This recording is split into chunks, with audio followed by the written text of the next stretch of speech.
नमस्कार, तनु किचन ब्लगे आपनादेर सादर अभिनंदन। तो आज के बानिए नेब प्यारार राबड़ी। तो एखाने आमी दूध छिलो गरम करे फुटते दिएछि। एर मध्य आमार काछे 7-8टार मतो छोटो छोटो प्यारा छिलो। तो एटाके आमी दूध गरम होवार साथे साथे आमी दिए दिएछि। एबार देওয়ার परे एटाके आमी भालो करे एकदम गाढ़ो करब। तो गाढ़ो करे नेब, एकदम पुरो राबड़िर मतो खेते मने होबे।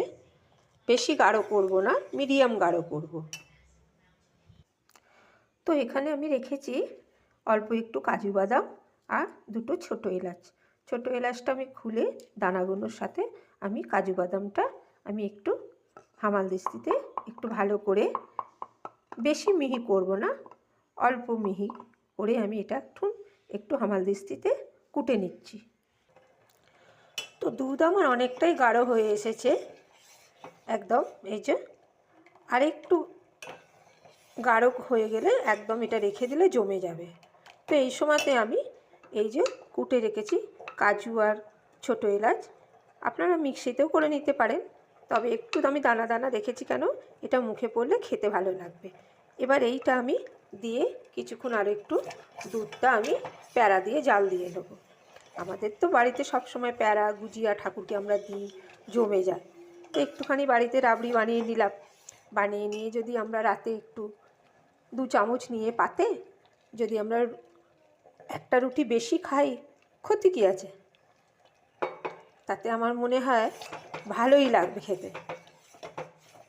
আমাদের এখানে শিলিগুড়িতে 5 টাকা করে প্যারা পাওয়া যায় একটা দোকানে, খুব সুন্দর, এমনকি বাক্স সমেত পাওয়া যায়। তো আমার বর এনে দেয়, আমি ঠাকুরকে দিই বলে। বেশি দিন রাখলে তো আবার সেগুলো তো আবার নষ্ট হয়ে যায় না, দাগ দাগ হয়ে যায়, অনেক সময় ফাঙ্গাস ধরে যায়।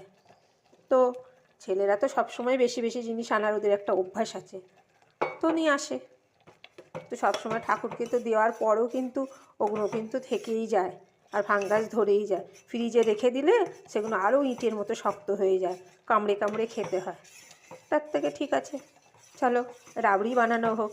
রাবড়ি বানিয়ে নিলে দুধের সাথে এটা পায়েসের মতো নরমও থাকবে, আর যখন খুশি খাওয়া যায় রুটির সাথে, পরোটার সাথে, লুচির সাথে, ভালোই লাগে। বাজারে তো সবসময় মিষ্টি কিনে নিয়ে আসা সম্ভব না বাড়িতে রাখা। তো এইভাবে মিষ্টি যদি ফ্রিজে আমি বানিয়ে রেখে দিই আমরা, তাতে মনে হয় আরও একটা রুটি রাতে বেশিই খাওয়া যাবে। তো হয়ে গেছে আমার রাবড়ি। তো এখানে আমি একদম এবার নামিয়ে নেব। গরম গরম অবস্থাতেই আমি